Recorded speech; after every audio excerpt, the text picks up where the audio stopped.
नमस्कार दोस्तों, कहानियाँ जीवन की में आप सबका स्वागत है। मेरा नाम आदित्य है। गांव की पुरानी हवेली के आंगन में वह नीम का पेड़ खड़ा था, जो बरसों से नाना जी की छाया की तरह पूरे परिवार को ठंडक देता आया था। उसी पेड़ के नीचे चारपाई बिछाकर शाम को नाना जी बैठा करते थे।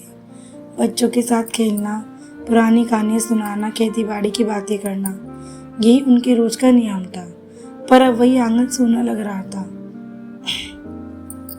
चारपाई पर बैठे नाना जी के चेहरे पर थकान की लकीरें साफ झलकती थी। उम्र और बीमारी ने उन्हें जकड़ लिया था। नाना जी की 3 संतानें थी, 2 बेटे 1 बेटी। बड़ा बेटा यानी मामा जी नौकरी के सिलसिले में विदेश चले गए थे। छोटा बेटा शहर में रहता था, मगर अपनी गृहस्थी में इतना उलझा था कि गाँव आना जाना ही कम हो पाता था। सिर्फ माँ यानी नाना जी की बेटी ही ऐसी थी जो हर छोटे बड़े काम में उनके साथ खड़ी रहती। मैं उनका नाती माँ के साथ ही नाना जी की सेवा करता था। माँ कहती थी, बेटा, बूढ़े माँ बाप भगवान का रूप होते हैं, उनकी सेवा करना ही सबसे बड़ा धर्म है। और सचमुच माँ दिन रात नाना जी की देखभाल में जुटी रहती। सुबह होती माँ सबसे पहले नाना जी के कमरे में जाती, उनको बुखार देखना, दवा खिलाना, गर्म पानी से उनका शरीर पोंछना, हल्का फुल्का नाश्ता बनाकर खिलाना, ये सब उनके रोजमर्रा का हिस्सा था। खेत खलियान, घर का काम, हम बच्चों की जिम्मेदारियां, सब कुछ माँ के लिए ही संभालती।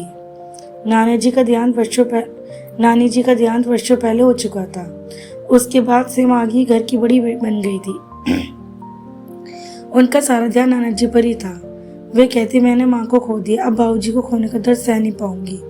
लेकिन बीमारी धीरे धीरे बढ़ रही थी। नाना जी के घुटनों में दर्द इतना बढ़ गया था कि वे चल भी नहीं पाते थे। कभी कभी सांस फूलने लगती तो माँ घबराकर मुझे दौड़कर वैद्य जी को बुलाने भेजती। एक दिन शाम को आंगन में बैठे बैठे नाना जी ने माँ से कहा, बेटिया, मैं जानता हूँ तू ही तो मेरी असली संतान है। बेटे तो अपने अपने घरों में मस्त हो गए, पर तू ही तो है जो मेरे लिए अपना सब कुछ छोड़ बैठी है। माँ की आंखें भरे बोले, बाबूजी आप ऐसा क्यों कहते हैं? बेटे भी आपके और बस मजबूरी ने उन्हें दूर कर दिया, मगर मैं आपकी बेटी हूँ। मेरा तो यही घर है, जहाँ पे वही मेरा संसार है। उन दिनों मामा विदेश में चिट्ठियाँ भेजते थे, उनमें अक्सर लिखा होता, पापा आप चिंता मत कीजिए, मैं पैसे भेजता रहूँगा, इलाज अच्छे से कराइए। लेकिन नाना जी कहते, बेटा पास ना होना तो पैसे से क्या होता, सेवा के लिए तो अपने हाथ पाँव चाहिए। ये माँ सुनकर चुप हो जाती है। उनके मन में कभी भी शिकायत नहीं आती, बस वह चाहती थी कि नाना जी खुश रहे। दिन गुजरते गए, अब नाना जी को उठने बैठने में सारा चाहिए होता। माँ उन्हें अपनी गोद में बिठाकर खाना खिलाती, कभी उनके सिर पर तेल मलती, कभी उनके लिए पैर दबाती। रात को बार बार उनकी खांसी से नींद टूट जाती तो मैं उठकर पानी पिलाती। मैंने अक्सर माँ को देखा था, रात के 2-2 बजे अंधेरे कमरे में अकेले नाना जी का सिर सहलाती। उनके होठों पर बस एक ही प्रार्थना होती, भगवान बाबूजी को और समय दे दो, मैं जब तक हूँ उनकी सेवा करना चाहती हूँ। गाँव के लोग माँ की मिसाल देते थे। कोई कहता, आजकल कौन बेटी ऐसा करती है, सब तो मायके से दूर हो जाती है। तो कोई कहता, माँ बाप बूढ़े बेका सारा बेटी ही होते, बेटे तो बस नाम के सहारे हैं। माँ इन बातों पर ध्यान नहीं देती, उनके लिए नाना जी सब कुछ थे। कभी कभी मामा विदेश से फोन करते हुए कहती, दीदी पापा का ख्याल रखना, मैं जल्दी छुट्टी लेकर आऊँगा। माँ मुस्कुराकर जवाब देती, तू बस अपनी नौकरी देख, मामा पापा की चिंता मत कर, मैं हूं ना। लेकिन भीतर ही भीतर माँ जानती थी कि नाना जी मामा को बहुत याद करते हैं। जब भी कोई विदेश से लौटने वाले की खबर लाता, नाना जी की आंखें चमक उठती।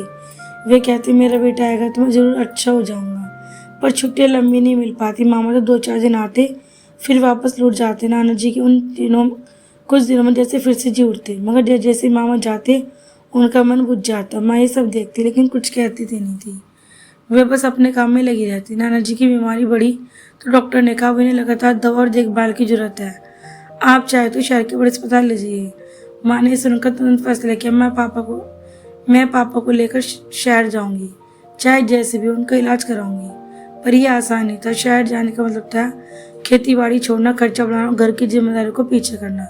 लेकिन माँ ने किसी से मदद नहीं मांगी। उन्होंने अपनी गहने तक गिरवी रख दिए ताकि नाना जी का इलाज हो सके। मैं माँ के साथ तो था, हम दोनों शहर के अस्पताल में हफ्तों रहे। माँ पूरे समय नाना जी की सराहने बैठी रही, उनकी दवा, उनका खाना, उनकी सफाई, सब कुछ अकेले संभालती। कभी कभी थकान से उनका शरीर कांपने लगता, आंखें लाल हो जाती, लेकिन वह हार नहीं मानती। वे कहती, जब तक मेरे बाबूजी सांस चल रही है मैं उनकी ताकत बनकर रहूंगी। एक रात अस्पताल में नाना जी ने माँ का हाथ पकड़ कर कहा, बेटिया मैंने तुझे हमेशा दूसरे के लिए जीते देखा है, तूने बचपन से त्याग सीखा है, आज तू जो कर रही है मैं मेरे पास शब्द नहीं है। अगर भगवान ने मुझे समझ दिया होता मैं तुझे जरूर आशीर्वाद दूंगा, तेरी कोख हमेशा फली फूली रही। माँ की आंखों में आंसू बह निकले। उन्होंने धीरे से कहा, बाबूजी मुझे किसी आशीर्वाद की जरूरत नहीं, मेरा आशीर्वाद तो आप ही हैं, जब तक आप है मैं पूरी हूँ। यहाँ तक जाते माँ का त्याग, उनका संघर्ष और नाना जी के प्रति उनका टूट प्रेम साफ झलकने लगा था। गांव शहर हर जगह लोग कहते थे, ये बेटी नहीं साक्षात मां अन्नपूर्णा, जिसे अपने पिता के लिए सब कुछ निछावर कर दिया। गांव के उस पुराने घर में हर दिन एक अजीब सी खामोशी छा गई थी। नाना जी का स्वास्थ्य बिगड़ता जा रहा था। मां दिन रात उनकी सेवा करती, लेकिन धीरे धीरे नाना जी की आंखों में चमक कम होती जा रही थी। अस्पताल से लौटने के बाद भी उनकी हालत स्थिर नहीं हुई। दवाइयाँ काम कर रही थी, पर उम्र और थकान ने शरीर को जकड़ लिया था। वे पहले जैसा आंगन में बैठकर गाने नहीं सुना पाते थे, अब ज्यादातर बिस्तर पर ही लेटे रहते थे। एक रात अचानक नाना जी की सांसें तेज हो गई। माँ घबराकर तुरंत उनके पास पहुंची। उन्हें सर मिटाकर धीरे धीरे उनका हाथ थाम लिया। बाबूजी आप चिंता मत कीजिए, मैं यहीं हूँ। नाना जी की आंखों में आंसू बहने लगे। उन्होंने धीमी आवाज में कहा, बेटिया तूने जो किया उसके लिए मैं तुझे धन्यवाद भी नहीं कह सकता। बेटा होकर भी जो ना कर सके वह तूने बेटी होकर कर दिखाया। तूने मुझे अकेला कभी अकेला नहीं छोड़ा। माँ रो पड़ी। उन्होंने झुकाकर नाना जी के पाँव छुए और बोली, मुझे आपका आशीर्वाद चाहिए, बस आप ठीक हो जाए, यही मेरी सबसे बड़ी कमाई है। नाना जी ने थकी हुई आंखों से मुझे देखा। मैं उनके पैरों के पास खड़ा था। उन्होंने कांपते हाथों से मेरा सिर सहलाया और बोले, बेटा अपनी माँ का मान रखना, यही तेरे लिए सबसे बड़ा धर्म है। इतना कहकर उन्होंने धीरे धीरे आंखें मूंद ली। उनकी सांसें रुक गई। पूरा घर सन्नाटे में डूब गया। माँ चीख पड़ी, बाबूजी आप मुझे छोड़कर कहाँ चले गए। उस रात पूरा गांव हमारे घर उमड़ आया। हर कोई कह रहा था, नाना जी जैसे सज्जन और त्यागी इंसान अब कहाँ मिलता है। नाना जी के जाने के बाद माँ पूरी तरह टूट गई थी, लेकिन उन्होंने खुद को संभाला। वह कहती, अब मुझे इस घर की दीवार बनना है। होगा, बाबूजी ने मुझ पर भरोसा किया, मैं उसे टूटने नहीं दूंगी। गांव के लोग माँ की हिम्मत देखकर हैरान थे। वे सबकी मदद करती, घर का काम संभालती, मेरे भविष्य की चिंता भी करती। नाना जी के अंतिम संस्कार के बाद कुछ दिन तक घर पर शांति बनी रही। फिर एक सवाल खड़ा, नाना जी की संपत्ति और जमीन जायदाद का क्या होगा। नाना जी ने अपनी उसे पहले से तैयार करा रखी थी। अब उसे गांव के वकील ने सबके सामने पढ़ा तो सबकी आंखें भर आई। मेरे बेटे अपनी गृहस्थी में व्यस्त हैं, उन्होंने मुझे समय नहीं दिया, यह उनकी मजबूरी रही। लेकिन मेरी बेटी ने मेरे बुढ़ापे में, मेरे हर दुख सुख में मेरा साथ दिया। उसने अपने गहने तक बेचकर मेरा इलाज कराया। उसने मुझे पिता से अधिक माँ जैसा व्यवहार सहारा दिया। इसीलिए मैं अपनी सारी संपत्ति, जमीन जायदाद, घर अपनी बेटी और बेटे के नाम करता हूँ। अपनी बेटी और उसके बेटे के नाम करता हूँ। ये मेरा निर्णय है। मेरी आत्मा को तभी शांति मिलेगी जब मेरी बेटी इस घर को अपने नाम से चलाएगी। वकीलों के शब्द से साथ ही माँ की आंखों में आंसू बह निकले। वो बोली, बाबूजी आपने मुझे इतना बोझ क्यों देकर गए। मुझे कुछ नहीं चाहिए था, बस आपका साथ चाहिए था। गाँव के लोग हैरान थे। सभी जानते थे कि बेटों को संपत्ति मिलेगी और नाना जी ने सारा अधिकार माँ को सौंप दिया। जब मामा को विजय से खबर मिली तो वह तुरंत गाँव लौट आए। वह घर आते माँ के गले लगकर रो पड़ी। दीदी अब पापा के अंतिम समय में उनके पास नहीं आ सका, ये मेरी सबसे बड़ी गलती है। माँ ने उन्हें शांत करते कहा, भैया मुझे तुमसे कोई गलती नहीं।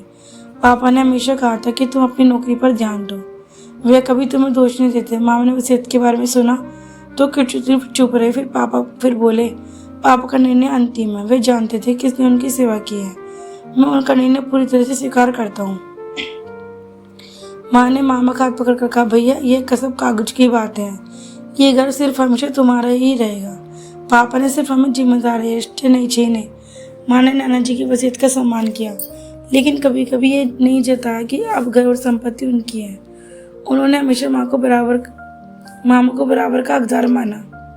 वे कहती, जायदाद इंसान को जोड़नी चाहिए, तोड़नी नहीं। बाबूजी चाहते थे कि हम एक रहें, इसीलिए हम सब मिलकर संभालें। गांव के लोग माँ के इस बड़े दिल की तारीफ करते न थकते। अब घर की भागदौड़ माँ के हाथ में थी। खेती बाड़ी का काम, घर की मरम्मत, गांव के लोगों से मेल मिला, सब कुछ उन्होंने खुद संभालना शुरू किया। वे अक्सर कहती, मेरा बेटा बड़ा होकर इस घर का रोशन करेगा।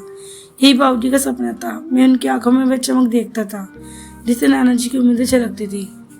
नाना जी के जाने पर घर का कोना उनकी यादों से भरा हुआ था। आंगन में नीम का पेड़ अब भी खड़ा था, लेकिन उसकी छाया में बैठने वाला चेहरा गायब हो गया था। माँ अक्सर उसी पेड़ के नीचे बैठकर नाना जी की बात याद करती। वे कहती, तेरे नाना हमेशा कहते थे कि इंसान के पास अगर थोड़ा भी हो तो उसे समाज के काम आना चाहिए, यही असली संपत्ति है। मैं चुपचाप माँ को सुनता और सोचता कि नाना जी ने सही कहा था, जायदाद और पैसे से किसी का दिल नहीं जीता जा सकता, पर सेवा और त्याग से अमर हुआ जा सकता है। जब वसीयत के कागज हमारे पास आए तो गांव में चर्चा होने लगी। कोई कहता भी जमीन माँ बेटी की है, तो कोई कहता बेटे को कुछ नहीं मिला, यह तो अजीब बात है। इन सब बातों से मुझे बेचैनी होती थी। मैं सोचता था, क्या सच में अब सिर्फ हमारा है? क्या यही सही होगा कि हम अकेले इसका मल का नाम जताएं? रात को मैंने माँ से पूछा, अम्मा माँ अगर हम ये सब हमारा है तो इसका क्या करेंगे? माँ ने शंसन का बेटा जायदाद का असली मालिक वही है जो उसे अच्छे काम में लाए। बाबूजी चाहते थे कि तू पढ़ लिख कर बड़ा बने, समाज के लिए कुछ करे, ये उनकी आखिरी इच्छा थी। उनकी बातों में मेरे मन की उलझन सुलझाती। एक दिन गांव में गरीब मजदूर की पत्नी बीमार पड़ गई। इलाज के लिए शहर ले जाने की ताकत उसमें नहीं थी। वह दर दर भटकता रहा, पर समय रहते दवा नहीं मिल पाई। उसकी पत्नी की मृत्यु हो गई। यह घटना ने मेरे दिल को हिला दिया। मैंने सोचा, अगर हमारे गांव में एक अच्छा अस्पताल होता तो कितनी जानें बच सकती थी। उस रात मैंने माँ से कहा, अम्मा मैं सोच रहा हूँ नाना जी की याद एक अस्पताल बनवाऊं, ताकि गांव के लोग इलाज के दर दर न भटके। माँ की आंखें न हुई। उन्होंने मेरे सिर सुलाते हुए कहा, बेटे यही तेरे नाना का सपना था, तूने उनकी आत्मा को सचमुच अमर कर दिया। हमने नाना जी की छोड़ी जमीन का एक हिस्सा बेचने का निर्णय लिया। मामा भी हमारे साथ खड़े हो गए। उन्होंने कहा, दीदी आप पापा का आशीर्वाद तुम्हें मिला, लेकिन ये काम हमारा भी है, हम सब मिलकर इसे पूरा करेंगे। गांव के लोग भी इस काम में हाथ बटाने लगे। कोई मजदूरी करता, कोई पत्थर ढूंढता, कोई जान देता। धीरे अस्पताल की मत खड़ी होने लगी। अब अस्पताल बनकर तैयार हो तो माँ को उस पैरी बाड़े जा गया। वे वार्ड देखकर बहुत भावुक हो गई। दीवार पर बड़े अक्षरों में लिखा, श्री रामचंद्र स्मृति चिकित्सालय। नाना जी का नाम श्री रामचंद्र था। माँ ने दीवार को छू कर कहा, बाबूजी देखिए, आज आपका सपना पूरा हुआ। अब कोई गरीब इलाज के बिना नहीं मरेगा। उनकी आंखों में आंसू बह रहे थे, लेकिन चेहरे पर गर्व की चमक थी। अस्पताल बनने के बाद उद्घाटन पूरा गाँव जुटा। माँ और उनका परिवार विदेश से आए थे। उन्होंने सबके सामने कहा, हमने बहुत कुछ खो दिया क्योंकि हम पापा की सेवा के समय दूर थे, पर आज मुझे लगता है कि पापा ने हमें माफ़ कर दिया। उनकी बेटी और नाती ने वह कर दिखाया जो शायद हम कभी नहीं कर पाते। माँ ने तुरंत कहा, भैया दोष मत दो खुद को। पापा ने हमेशा कहा था कि तुम अपनी जगह सही हो। आज अस्पताल से मेरे बेटे का नहीं, ये हम सबका है। पापा की विरासत हम सबकी। मामा माँ के पैरों पर गिर पड़े। पूरे परिवार की आंखें भर आई। धीरे धीरे अस्पताल में डॉक्टर आने लगे। गांव में लोग इलाज के लिए आने लगे। कोई बच्चा वहाँ जन्म लेता तो लोग कहते, ये बादशाह श्री रामचंद्र की याद में बने अस्पताल का आशीर्वाद है।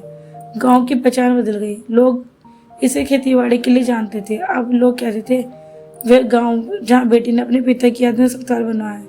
एक शाम अस्पताल के आंगन में बैठकर माँ ने मुझसे कहा, बेटा आज मैं नाना जी के सामने से उठा सकती हूँ। उन्होंने मुझे जितना उससे कहीं ज़्यादा मैंने लौटाया है, और ये सब तेरे कारण है। याद रखना, संपत्ति का असल सुख बांटने में नहीं, जोड़ने में नहीं।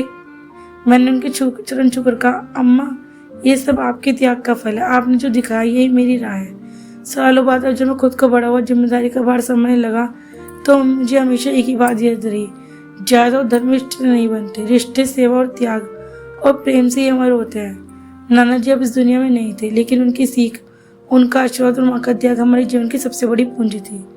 दोस्तों आज की कहानी आपको कैसी लगी कमेंट बॉक्स में जरूर बताइएगा। अगर थोड़ी सी भी अच्छी लगी तो प्लीज़ इस वीडियो को लाइक और शेयर कीजिएगा।